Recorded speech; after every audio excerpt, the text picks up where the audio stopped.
السلام علیکم بچوں، امید ہے آپ خیریت سے ہوں گے۔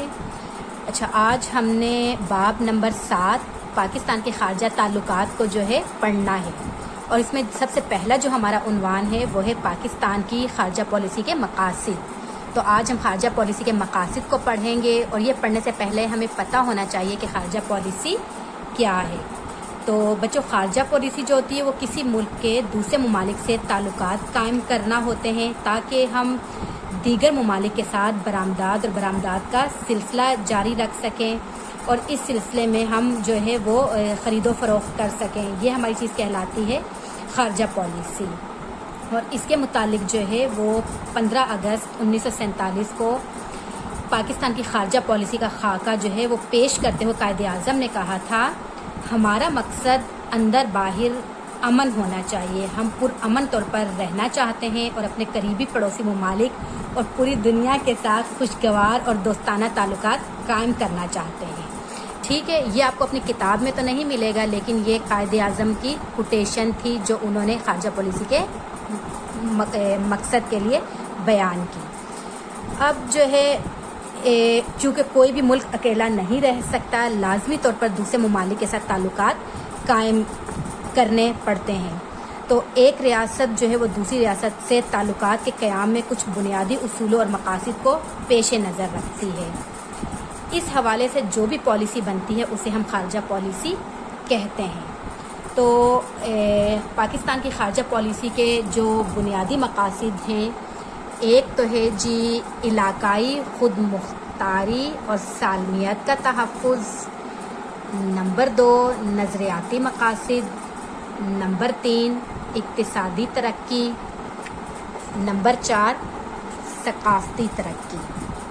ٹھیک ہے، تو اس کو ہم ایک ایک کر کے پڑھتے ہیں کہ ہم نے اس میں جو ہے خارجہ پالیسی کیا ہے اور پاکستان کے لیے یہ کیوں ضروری ہے۔ اچھا بچوں، پاکستان کی جو خارجہ پالیسی ہے نا، اس کا سب سے اور اہم اور بنیادی جو مقصد تھا وہ تھا ملک کی سرحدوں کی آزادی اور خود مختاری کی حفاظت کرنا تھا۔ جب پاکستان کا قیام ہوا، وہ نقشے پر ابھرا، تو پھر ضرورت یہ تھی کہ جب اس کا قیام ہو گیا ہے تو اس کی سلامتی اور تحفظ کا اچھا بندوبست کیا جائے۔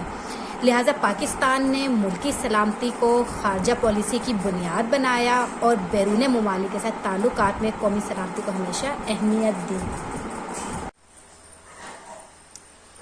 اچھا، پاکستان نے جو ہے وہ بیرون ممالک کے ساتھ ہمیشہ اچھے تعلقات رکھنے کی کوشش کی ہے، اور آج بھی پاکستان کی خارجہ پالیسی میں جو ہے وہ قومی سلامتی جو ہے وہ بنیادی نصب العین ہے۔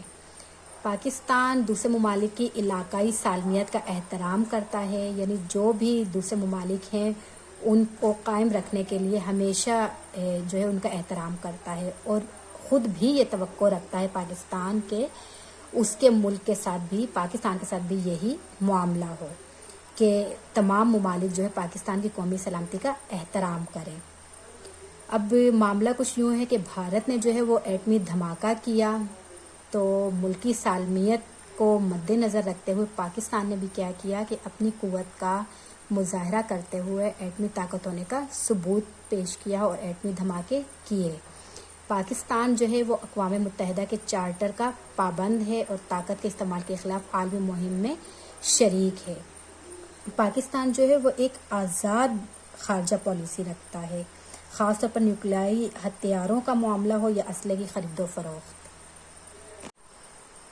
اچھا بچوں، پاکستان اقوام متحدہ کے چارٹر کا پابند ہے، ابھی ہم نے یہ پڑھا۔ ابھی اقوام متحدہ کیا ہے، چلیں آپ کو میں بتاتی ہوں کہ اقوام متحدہ کیا ہے۔ کہ یہ مختلف ممالک کی سب سے بڑی تنظیم ہے۔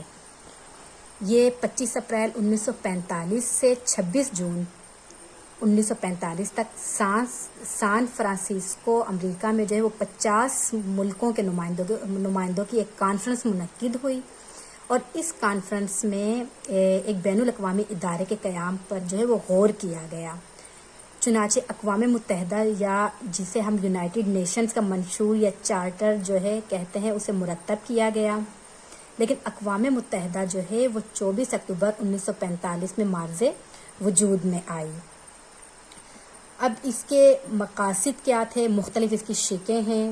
سب سے زیادہ جو اہم چیزیں ہیں وہ یہ ہے کہ ہم بین الاقوامی امن اور تحفظ کو قائم رکھیں، قوموں کے درمیان دوستانہ تعلقات کو بڑھائیں، بین الاقوامی جو ہے وہ اقتصادی، سماجی، ثقافتی اور انسانوں کو بہتری سے متعلق جو ہے اس کی گتھیوں کو سلجھانے کی خاطر بین الاقوامی تعاون پیدا کرنا۔ تو اس کی چارٹر جو ہے وہ بھی میں آپ کے ساتھ شیئر کر دوں گی کہ جو اس کا چارٹر ہے، اور اس پر جو ہے وہ پاکستان جو ہے اس کے اصولوں پر بہت ہی سختی کے ساتھ عمل کرتا ہے۔ اچھا بچوں، پاکستان کی جو خارجہ پالیسی ہے اس کا جو اگلا ٹاپک ہے، اگلا جو مقصد ہے وہ ہے نظریاتی مقاصد۔ پاکستان میں نظریے اور خارجہ پالیسی کا چولی دامن کا ساتھ ہے۔ اب آپ نے 9th کلاس کے پہلے ہی چیپٹر میں پڑھا تھا کہ نظریہ کیا ہے، پاکستان کا نظریہ کیا ہے، پاکستان کس نظریے کی بنیاد پر قائم ہوا۔ تو یقیناً آپ جانتے ہوں گے جو پاکستان ہے وہ ایک نظریاتی مملکت ہے، اور اس کی جو بنیاد ہے وہ کس چیز پر ہے؟ نظریہ اسلام پر۔ تو پاکستان کی خارجہ پالیسی کا اہم مقصد جو ہے وہ پاکستان کی نظریاتی سرحدوں کا تحفظ ہے۔ پاکستان کا استحکام یعنی پاکستان کا جو قیام ہے وہ بھی نظریہ پاکستان کے تحفظ میں چھپا ہوا ہے۔ مضمر کا مطلب ہے چھپا ہوا۔ یہ اپنے نظریے کا تحفظ اسلامی ممالک کے ساتھ بہتر تعلقات قائم کر کے ہی کر سکتا ہے۔ یعنی اس کے نظریے کا پاکستان کا تحفظ کب ہو سکتا ہے؟ جب ہم تمام اسلامی ممالک کے ساتھ بہتر تعلقات قائم کریں۔ لہٰذا یہی سوچ کر اسی پالیسی کو مد نظر رکھتے ہوئے پاکستان نے کیا کیا ہے؟ ہمیشہ اسلامی ممالک کے ساتھ بہتر تعلقات استوار کیے ہیں، اور اس کے تینوں دستور جو پاکستان کے تینوں دستور بنائے گئے ہیں، اور اس میں اسلامی ممالک کے ساتھ قریبی تعلقات پر اسی لیے زور دیا گیا ہے۔ تو پاکستان نے جو ہے اسلامی کانفرنس کی تنظیم اور اقتصادی تعاون کی تنظیم کے قیام میں بھی اہم کردار ادا کیا ہے۔ اب ان تنظیم کے بارے میں جو ہے میں آپ کو الگ سے ایک ویڈیو اپلوڈ کروں گی، تو آپ وہ دیکھ لیجئے گا۔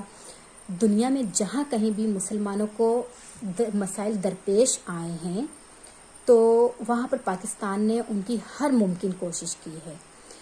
ان مسائل میں جو ہے وہ ہمارے فلسطین، قبرص، بوسنیا، کشمیر، ایتھوپیا، افغانستان اور عراق بطور خاص قابل ذکر ہیں۔ اچھا بچوں، اگلا جو خارجہ پالیسی کا مقصد ہے وہ ہے اقتصادی ترقی۔ چونکہ ملک میں رہتے ہوئے مختلف چیزوں کی ترقی کے ساتھ ایک اقتصادی ترقی بھی بہت ضروری ہے، اور یہ پاکستان کی جو خارجہ پالیسی کا ایک اہم مقصد ہے۔ کسی بھی ریاست کے دفاع کے لیے جو خارجہ پالیسی پر اقتصادی پہلو کا اثر نمایاں ہوتا ہے۔ یعنی جب کوئی بھی ریاست دفاع اپنا کرنا چاہتی ہے، اپنے آپ کو استحکام بخشنا چاہتی ہے، قائم رکھنا چاہتی ہے، تو خارجہ پالیسی پر اس کے پیسے، اس کی دولت یعنی جو اکنامک ہے وہ بہت زیادہ اثر انداز ہوتی ہے۔ پاکستان ایک ترقی پذیر ملک ہے اور معاشی طور پر اپنی ترقی چاہتا ہے۔ ظاہر وہ معیشت میں آگے نکلنا چاہتا ہے، جتنی معیشت میں ترقی ہوگی اتنے ہی حالات بہتر ہوں گی۔ لہٰذا پاکستان ان تمام ممالک کے ساتھ اچھے تعلقات قائم کرنا چاہتا ہے جن کے ساتھ تجارت وہ کر سکتا ہے، یا جن ممالک سے معاشی مدد حاصل کر کے وہ معاشی طور پر ترقی کر سکتا ہے، کیونکہ اپنے تمام اخراجات وہ خود سے پورے نہیں کر سکتا۔ جتنی تجارت ہوگی اتنی ہی اسے اقتصادی ترقی ملے گی۔ تو نئے اقتصادی رجحانات کو مد نظر رکھتے ہوئے خارجہ پالیسی کا جو اگلا اہم مقصد ہے وہ ہے ثقافتی ترقی۔ پاکستان کی خارجہ پالیسی پر مختلف ثقافتی عوامل کا ہمیشہ اثر رہا ہے، اور دوسری اقوام کی طرح پاکستانی قوم کو بھی اپنی ثقافت کی حفاظت اور اسے اجاگر کرنے کا حق ہے۔ اب یہ ثقافتی ترقی ہے کیا؟ ثقافت دراصل جو ہے نا وہ عربی زبان کا لفظ ہے جس سے مراد ہے کسی قوم یا طبقے کی تہذیب۔ علماء نے جو اس کی یہ تعریف مقرر کی ہے کہ ثقافت جو ہے وہ اکتسابی یا ارادی یا شعوری طرز عمل کا نام ہے۔ یعنی اکتسابی طرز عمل کیا ہے کہ ہماری وہ تمام عادات، افعال، خیالات اور رسوم اور اقدار شامل ہیں جن کو ہم ایک منظم معاشرے یا خاندان کے رکن کی حیثیت سے عزیز تر رکھتے ہیں، یا ان پر عمل کرتے ہیں، یا پھر ہم ان پر عمل کرنے کی خواہش رکھتے ہیں۔ ثقافت جو ہے نا وہ کسی بھی معاشرے کی روح کی حیثیت رکھتی ہے۔ اخلاقی و معاشرتی رسوم، علوم و فنون، عقائد و افکار کے مجموعے کو ہی ثقافت کا خیال کو ہی ثقافت خیال کیا جاتا ہے. ثقافت کو جو ہے وہ اتحاد کی علامت بھی قرار دیا جاتا ہے. تو اسی طرح پاکستان کے لیے بھی ضروری ہے کہ وہ اپنی ثقافت کی جو ہے وہ حفاظت بھی کرے اور اسے مزید سامنے لائے. تو پاکستانی ثقافت جو ہے وہ کیا ہے؟ دراصل اسلامی اقدار کی جو ہے وہ آئینہ دار ہے، یعنی وہ اسلامی اقدار کو پیش کرتی ہے. ہماری ثقافت میں کیا کیا چیزیں شامل ہیں کہ رواداری، انسانوں کا احترام، شرم و حیا اور بہادری، یہ سارے جو ہے عناصر شامل ہیں ہماری ثقافت میں. پاکستان جو ہے اب اس خارجہ پالیسی کے ذریعے کیا کرتا ہے کہ اپنے کے ذریعے ممالک کے ساتھ جو ہے وہ دوستانہ اور برادرانہ تعلقات استوار کرنا چاہتا ہے. برادرانہ سے مراد جیسے بہن بھائیوں کے تعلقات ہوتے ہیں، اچھے تعلقات ہوتے ہیں اس طریقے کے، تو جن کے ذریعے پاکستانی ثقافت نہ صرف یہ کہ محفوظ رہے بلکہ اسے فروغ بھی حاصل ہو، یعنی وہ آگے بڑھے. اس مقصد کے حصول کے لیے جو ہے وہ برادر اسلامی ممالک کے ساتھ ثقافتی تعلقات بڑھائے جاتے ہیں اور ان ریاست کے درمیان جو ہے وہ ثقافتی وفود کے تبادلے عمل میں لائے جاتے ہیں. وفود سے مراد کے وفد جو لوگ آتے جاتے ہیں، کبھی اس ملک میں، کبھی پاکستان میں، کبھی ہم دیگر ممالک میں جاتے ہیں ثقافت کو پیش کرنے کے لیے، تو دوسرے ممالک میں جو ہے وہ پاکستانی لباس اور دیگر اشیاء پسند کی جاتی ہیں. اس طرح کیا ہوتا ہے کہ ریاستوں کے درمیان عوامی ثقافت کی سطح پر تعلقات مضبوط ہوتے ہیں.